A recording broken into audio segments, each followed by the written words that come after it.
어제 코로나19 신규 환자는 73명으로 이틀째 두 자릿수를 유지했습니다.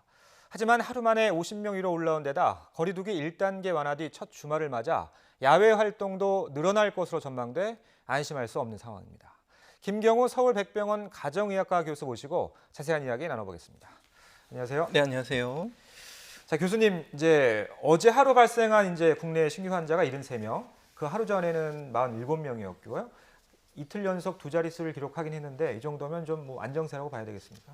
전혀 안심할 수는 없고요. 예. 특히 이제 국내 발생 62분 중에서 수도권이 50명, 그러니까 80% 이상이 아직도 수도권에서 발생하고 있고요. 예. 그다음에 우려했던 추석 연휴, 그다음에 한글날 연휴, 그리고 지난주부터 시작된 거리두기 1단계 완화된 조치, 이 세 가지 요인에 의한 감염세 증가, 또 감염자, 또 그분들의 가족, 또 N차 전파, 소규모 모임 이런 사례들이 계속 지금 보고가 되고 있기 때문에 예. 우리가 아직 보고되지 않은, 확인되지 않은 감염자들이 얼마든지 있고 또 수십 명이 감염될 때까지도 우리가 모르고 있다가 나중에 한 명을 통해서 확인해 보니까 수십 명이 감염되어 있다라는 예. 사실을 나중에 발견할 수도 있기 때문에 우리가 어디까지 지금 모르고 있는 잠복 감염이라든지 진행되고 있는 전파를 우리가 놓치고 있는 가능성도 충분히 있기 때문에 언제든지 방심하지 말고 계속 방역 수칙을 잘 지키시고 조금이라도 증상이 의심되시는 분들은 적극적으로 검사에 임해 주셔야 되겠습니다. 예. 지금 불안 요인에 대해서 여러 가지를 말씀해 주셨는데 그런 것들은 저희가 뒷부분에 가서 좀 짚어보도록 하고 일단은 조금 전에 좀 언급을 하셨어요. 그래서 감염 경로가 불분명 비율이 지금 16.8%라고 하는데 이 정도면 아직도 높은 네, 아직 많이 높은 상태고요. 예. 또 최근 들어서 일시적으로 해외 유입 사례가 늘었기 때문에 상대적으로 감염 경로 불분명 비율이 약간 줄어드는 것 같은 착시 현상이 있지만은 여전히 계속 높은 상태고요. 예. 감염 경로 확진자 수가 많지 않은 상태에서도 아직도 감염 경로를 모른다는 사실은 우리가 모르는 감염 전파가 계속 일어나고 있다. 그러니까 지금 우리도 무증상 상태에서 누구든지 감염시킬 수가 있고 우리가 못 찾고 또 증상이 있어도 검사를 안 받는 분들이 여전히 계시다라는 것을 시사할 수 있겠습니다. 예. 자, 이 단풍철을 맞아 방역 당국이 오늘부터 11월 15일까지를 방역 집중관리 기간으로 정하고 방역을 강화했습니다. 정세균 국무총리의 발언 듣고 오겠습니다. 최근에 감염 사례에서 볼 수 있듯이 가족이나 지인 모임 등 조금이라도 사람들이 모이는 곳이라면 여지없이 코로나19가 독버섯처럼 번져나갈 수 있습니다. 자, 아무래도 이 가을철에는 단풍도 관광 가시는 분들도 계시고 예년보다 좀 덜하겠지만 그리고 또 등산하기 좋은 계절이잖아요. 그렇다 보니까 좀 야외이긴 하지만 좀 조심을 많이 해야 되겠죠. 네, 그렇습니다. 등산 중이라든지 야외 활동 중에라도 항상 조심하셔야 되고요. 예. 우선 가시는 길에서도 어떤 교통수단, 또 단체로 밀집해서 이동하신다든지, 또 지금 이제 관광버스 내에서 어떤 음식이라든가 춤을 추는 이런 행위는 금지되어 있지만 다 같이 단체 여행 가시는 것은 최대한 삼가해 주셔야 될 것 같고요. 또 이제 등산 중에도 이제 마스크를 충분한 거리 두기가 어려운 야외에서는 이제 쓰셔야 되는데 이렇게 유명 관광지 같은 경우에는 이제 야외라고 하더라도 많은 분들이 이렇게 밀접해서 산행을 할 가능성이 많기 때문에 마스크 착용을 해주셔야 되겠고요. 예. 아무래도 이렇게 활동하면서 등산하면서 또 마스크를 착용하시다 보면 또 호흡도 가쁘고 중간중간 휴식도 좀 자주 필요하실 텐데 마스크를 벗고 휴식을 하실 때는 사람 간의 간격이 2m 이상 충분히 떨어진 좀 한적한 공간에서 마스크를 벗고 조금 중간중간 휴식을 충분히 좀 취해 주셔야 될 것 같고요. 예. 또 이제 산행을 다녀오시고 나서 또 인근의 식당이라든지 이런 데서 단체로 모이신다든지 또 식사를 하신다든지 이런 과정에서 또 감염될 수가 있기 때문에 야외 활동 후에 단체로 식사하시는 것도 좀 주의가 필요하시겠고요. 또 무엇보다도 이제 야외 활동을 하시고 나서 코로나19에 대한 감염 때문에 어떤 발열이라든가 조금 의심 증상이 생기실 수도 있고 특히 이제 가을철 야외 활동하시게 되면 이제 쯔쯔가못이라든지 또 SFTS라고 하는 예. 중증 열성 혈소판 감소 증후군 같은 발열성 질환성 가능성도 있기 때문에 산행하시고 나서 열이 나거나 근육통이 있거나 조금이라도 의심 증상이 있으시면은 코로나19를 포함해서 여러 가지 감염성 질환에 대해서 적극적으로 검사를 받으시는 것이 필요하시겠고요. 또 이제 그 산행 같은 경우에는 또 이제 조금 다른 문제이지만은 또 이제 운동을 평상시 안 하셨던 분들이 갑자기 좀 무리하게 산행하시게 되면은 숨어있던 심장병이나 뇌혈관 질환 같은 것이 갑자기 발생할 수가 있기 때문에 좀 충분히 사전 운동이나 체력에 맞는 야외 활동을 해주셔야 되겠고요.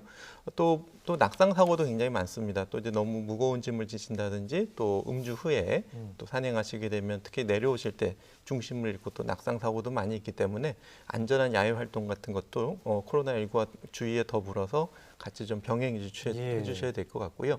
또 이런 야외 활동 같은 것이 어떤 이런 등산이나 산행뿐만 아니라 어떤 수련회라든지 MT라든지 이렇게 단체로 1박 2일 다녀오시는 경우도 많이 있는데 이럴 때 이제 아무래도 다 같이 모여서 어떤 단체 활동을 하시고 단체 식사라든지 이런 걸 또 하실 수가 있기 때문에 지금은 수련회라든지 뭐 1박 2일 워크숍이라든지 이런 것들은 최대한 자제해 주시는 노력들이 필요하시겠습니다. 예.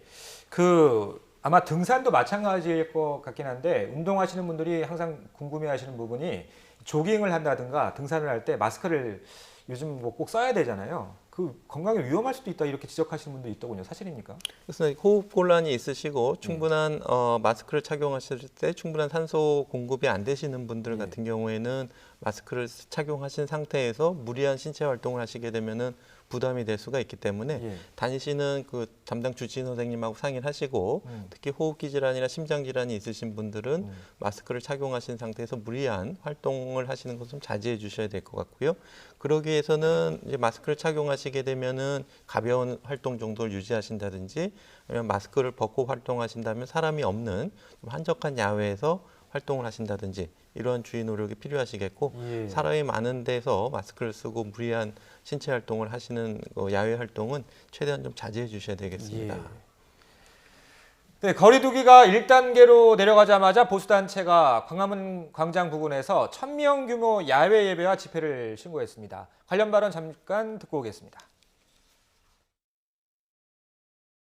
훨씬 안전한 야외 집회 및 예배를 100명 이하로 제한하는 것은 코로나 독재를 통한 정권 안보, 정치 방역 외 어떤 합리적인 사유도 없습니다. 예. 자, 뭐 경찰에서 금지하면 또 법원에 가처분 신청을 하고 이런 반복되는 일들이 벌어지고 있는데 이분들이 이제 주장하시는 내용은 이런 거예요. 그러니까 실내에서 영업은 허용하면서 실내가 더 감염 우려가 크니까요. 근데 야외에서 집회를 왜 불허하느냐. 거기에 대해서 우리 전문가께서는 어떻게 생각하시나요? 여기서 핵심적인 부분이 빠졌죠. 방역수칙 준수 여부입니다. 예, 그러니까 실내 영업하더라도 방역수칙을 철저히 준수하셔야 되고 야외 활동, 어떤 활동이든지 집회든지 충분한 거리두기와 마스크 착용과 같은 방역수칙 준수를 철저히 하신다면은 야외 활동이나 집회가 문제가 되진 않겠지만 문제는 8.15 때 보셨지만 그 허용된 방역수칙 이외에 많은 분들이 거리두기를 지키지 않고 또 마스크를 벗고 또 구호를 외친다든지 또 집회 전후로 어떤 모임이나 또 마스크를 벗고 식사를 하신다든지 이런 행위를 통해서 감염 전파가 얼마든지 일어날 수가 있기 때문에 특히 또 야외 같은 경우에 또 너무 많은 인원들이 이 방역 수칙을 지키지 않은 경우에 이것을 통제하기는 사실 또 이제 불가능하고 굉장히 혼잡스러울 수가 있습니다. 그렇기 때문에 너무 많은 분들이 야외에서 집회를 할 때 통제하기도 어렵고 방역 수칙 준수를 감시하기도 어렵기 때문에 지금 같은 시기에는 너무 야외에서 많은 인원이 모이시는 것은 방역 수칙을 철저히 준수하신다고 해도 이제 준수가 어렵고 현장에서 이제 혼란이 예상되기 때문에 지금은 좀 자제해 주시는 것이 필요하겠습니다. 예. 지금 보면은 이제 경찰에서 100명 이상인 경우에는 이제 모두 그 금지 통보를 했는데 적절한 어떤 조치라고 보신다는 말씀이신 거죠? 네, 적절한 조치로 보이고요. 지금 아마 147개 정도는 지금 금지가 됐고 나머지 한 1000개 정도는 작은 시위는 서울시에서 아마 진행될 것으로 예상이 되는데 이러한 그 집회들이 좀 방역 수칙을 잘 준수하시면서 차분하게 충분하게 집회의 어떤 표현과 자유를 표현하시는 것이 필요할 것 같습니다. 예. 앞서서 이제 그 국내 뭐 이틀 연속 두 자릿수 확진자 수를 기록하긴 했지만 여러 가지 불안 요인이 많다는 말씀을 해주셨었는데 그 중에 하나가 이제 인구가 밀집되어 있는 수도권에서 환자 수가 계속 많다는 거잖아요. 그래서 뭐 지금 보면은 오피스텔, 대형마트, 뭐 콜센터 이렇게 산발적 지역 감염이 계속 이루어지고 있는데 좀 이런 부분이 특히 우려되는 건 어떤 이유 때문일까요? 네, 아마 이 지역 감염의 특징별로 좀 차이가 있겠는데요. 예. 뭐 말씀하신 거 지금 대형마트 사례 같은 경우에는 주로 직원분들하고 그 가족이 감염된 사례로 알려져 있고 또 이용객이 감염된 건 아닌 것 같고요. 아마 이 직원분들 간의 어떤 식사할 때 거리두기나 이런 것들은 잘 지켜지신 것 같은데 아무래도 뭐 휴게실이나 탈의실 이런 공간에서 좀 감염이 일어나지 않았을까 이렇게 추정이 되고요. 이 직원분들께서 이제 고객들을 만났을 때 마스크를 잘 착용하시고 방역 수칙을 잘 지키셨다면 추가적인 확산 가능성은 많지는 않아 보이고요. 또 하나 이제 좀 오피스텔이라든지 뭐 어떤 여러 가지 방문 판매 설명회 이런 것들은 계속 감염이 끊임없이 일어나고 있는데 아마도 이런 사업의 특징은 계속 새로운 신규 구입자 또 신규 투자자 또 신규 판매자를 계속 확보해야 되기 때문에 예. 바이러스 입장에서는 계속 새로운 사람들을 접촉할 수 있는 기회로 또 될 수가 있기 때문에 자꾸 새로운 사람들을 많이 만나야 하는 성격의 어떤 사업 이런 것들을 통해서는 계속 여전히 끊임없이 바이러스 전파가 일어나는 것 같고요. 또 이제 콜센터 같은 경우에도 이제 충분한 거리두기와 환기, 마스크 착용 이런 것들이 계속 강조되고 있는 부분인데 콜센터 어떤 감염 사례에서도 이런 수칙에 대해서 좀 확인이 필요할 것 같습니다. 예.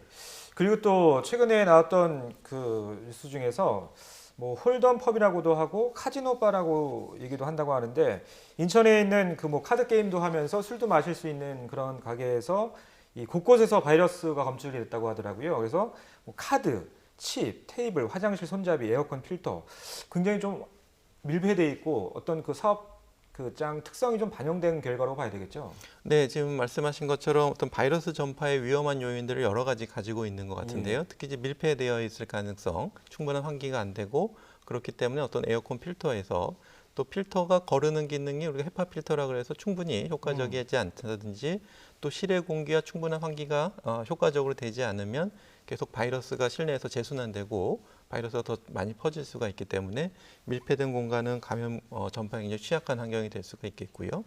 또 하나는 이제 어떤 게임을 하면서 여러 가지 손이 닿는 말씀을 칩이라든지 테이블 이런 데서는 손 접촉을 통한 바이러스 감염 전파가 또 가능성이 있겠고 그렇죠. 또 거기서 또 이제 음주까지 하게 되게 되면 또 마스크를 벗는 상황이기 때문에 또 마스크까지 착용까지 또 어려운 상황 이런 것들이 겹치면서 바이러스 전파가 더 잘 일어난 것 같은데요. 그러니까 우리가 계속 알고 있는 마스크 잘 착용하시고 손위생을 잘 하시고 충분한 환기를 하고 이런 것들이 갖춰지기 어려운 이러한 영업장 같은 경우에 우리가 어떻게 여기를 방역 수칙을 더 강화하고 준수할 수 있을지 환경 개선을 할 수 있을지 조금 더 많은 고민이 필요할 것 같습니다. 예. 그리고 이제 최근에 가장 많은 확진자 수가 나온 곳이 이제 부산 헤드락 요양병원인데 지금 코호트 격리 중이긴 한데 뭐 이틀에 한 번씩 전수 검사를 한다고 하더군요. 그래서 벌써 50여 명이 확진 판정이 나왔는데 계속 밀폐된 공간에서 생활을 계속 하고 있기 때문에 감염이 계속 전파될 위험성이 더 높은 거 아닙니까?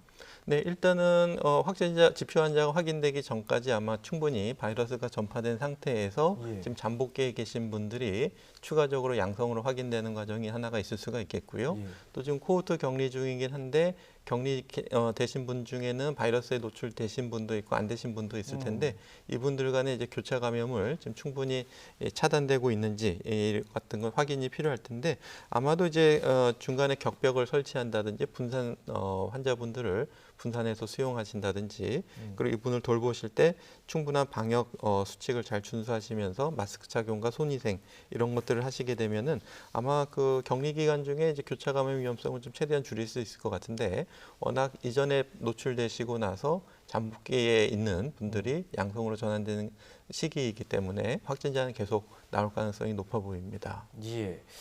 그런데 뭐 비슷한 경우라고 할 수 있겠죠. 아무래도 고위험군이 좀 많을 수밖에 없는데 병원이라는 시설이요. 근데 경기도 광주 재활병원에서도 16명이 이제 확진 판정을 받았다고 하더라고요. 이런 고위험군이 많은 병원 같은 곳에서의 감염 그 연결고리를 좀 끊을 수 있는 방법이 없을까요? 일단은 그동안 알려진 감염 유입 경로를 좀 차단해야 되겠고요. 예. 그러기 위해서는 이제 신규로 입원하시는 분들은 코로나 바이러스 검사를 하시고 또 입원하고 나셔서도 조금이라도 처음엔 음성이셨어도 조금이라도 의심되면 잠복기에 있으신 경우도 있기 때문에 적극적으로 검사를 하고, 또 아니면 초반에는 조금 격리된 공간에서 조금 관찰한다든지 또 신규로 입원하시는 분들에 대한 관리가 필요하시겠고요. 또 무엇보다도 이제 출퇴근하시면서 이 의료기관에 종사하시는 분들 같은 경우에는 다중이용 시설 이용을 최대한 자제해 주시고, 본인이 조금이라도 의심이 되시면은 하지 마시고 적극적으로 검사를 좀 받아주신 노력들이 필요할 것 같고요. 또 아무래도 이런 데서는 이제 장기간 입원하시기 때문에 최대한 어떤 진료비가 많이 드는 걸 좀 줄이는 측면이 좀 많이 강조될 수가 있기 때문에, 특히 이제 인건비 같은 경우에 이제 많은 환자라서 좀 너무 많은 환자를 돌보게 되면은 방역 수치가 준수가 좀 어려울 수가 있기 때문에 감염 관리를 좀 전담하는 인력이라든지 환자를 돌보는 인력에 대한 충분한 배치, 이런 것들이 좀 추가적으로 필요할 텐데, 다 이제 비용이 수반되는 문제라서 어떤 사회적인 합의 같은 것들이 좀 필요할 것 같습니다. 예. 자, 이제 뭐 사회적 거리두기가 이제 뭐 12일에 1단계로 낮아지긴 했는데, 뭐 9월까지는 이렇게 집 안에서 실내에서만 생활하시는 분이 많았었잖아요. 그래서 그런 건지 몰라도 지난 9월에 이제 이 걱정과 두려움 지수라고 하는데, 이 국민 정신건강 실태 조사를 해봤더니 지난 3월보다도 더 지수가 높았더라고요. 좀 어떻게 좀 대책을 세워야 할까요? 스스로 좀 그런 것들이 필요할 것 같아요. 네, 일단은 어느 정도 적당한 걱정과 불안은 정상적인 반응입니다. 또 이런 것이 있어야지 어떤 위기 상황에서 경각심을 가지고 대비를 하실 수가 있기 때문에 자연스러운 반응인데, 문제는 이것이 너무 지나쳐서 일상생활에 장애가 된다든지 생활할 때 불편을 너무 과도하게 느끼시는 분들이 계시기 때문에, 이런 분들은 좀 적극적인 도움이 필요하신데, 적극적인 심리 상담, 평상시에도 이제 말씀하신 것처럼 고립된 상태에서는 우울감이나 불안감이 더 커질 수가 있기 때문에 비대면이라고 하더라도 적극적으로 사람들과 많은 교류를 갖고 지원을 받는 것이 필요하시겠습니다. 예. 자, 지금부터는 그럼 해외 사례를 좀 살펴보겠습니다.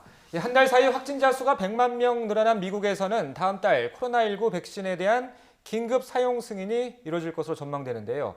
안소니 파우치 미 국립 알레르기 전염병 연구소장이 백신의 효능에 대해 언급했습니다. 들어보겠습니다. First, the efficacy of a vaccine. Is it 60%, 70%, 90% effective? As important is what is the uptake of the vaccine? 자, 아무래도 뭐 백신이 나온다면 뭐 그 효능이 얼마나 되느냐잖아요. 근데 좀 전에 뭐 수치로 말씀해 주셨긴 했는데, 우리 교수님께서 어떻게 보시나요? 네, 일단은 기존에 지금 준비하고 있는 백신이 알려지기로 항체 형성률 같은 경우에 80~90%로 매우 높은 것으로 알려져 있기 때문에 효과는 이제 좋을 것으로 예상이 되고, 물론 이제 항체 형성률이 이제 방어 이렇게 감염이 안 된다라는 걸 바로 뜻하지는 않겠지만, 그래도 항체가 있으신 분들은 걸려도 빨리 나으실 수가 있고 감염력이 떨어질 수가 있기 때문에 효과적일 것으로 예상이 되고요. 이제 소장이 지적한 것처럼 문제는 이제 이분들이 얼만큼 많이 맞을 것인가가 또 중요한 문제가 될 수가 있기 때문에, 얼만큼 활용될 수 있고 또 안전하게 유통망을 통해서 생산이 되고 접종이 이루어질지, 이건 또 다른 문제가 될 수가 있기 때문에 앞으로 백신이 승인된다고 해도 과제들이 많이 남아 있다고 할 수 있겠습니다. 예. 그리고 시청자분들께서 좀 많이 궁금해하시는 부분이, 뭐 앞서서 이제 문재인 대통령이 뭐 적극 지원을 약속하기도 했기 때문에 국내 백신 개발은 지금 어느 단계에 있는 겁니까?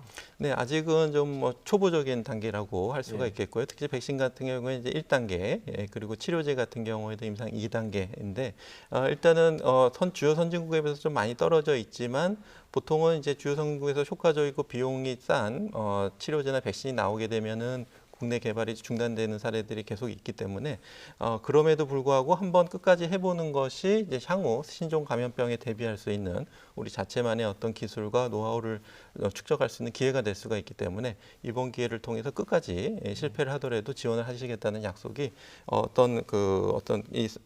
개발하는 회사 입장에서는 든든한 지원책이 될 수 있을 것 같습니다. 예.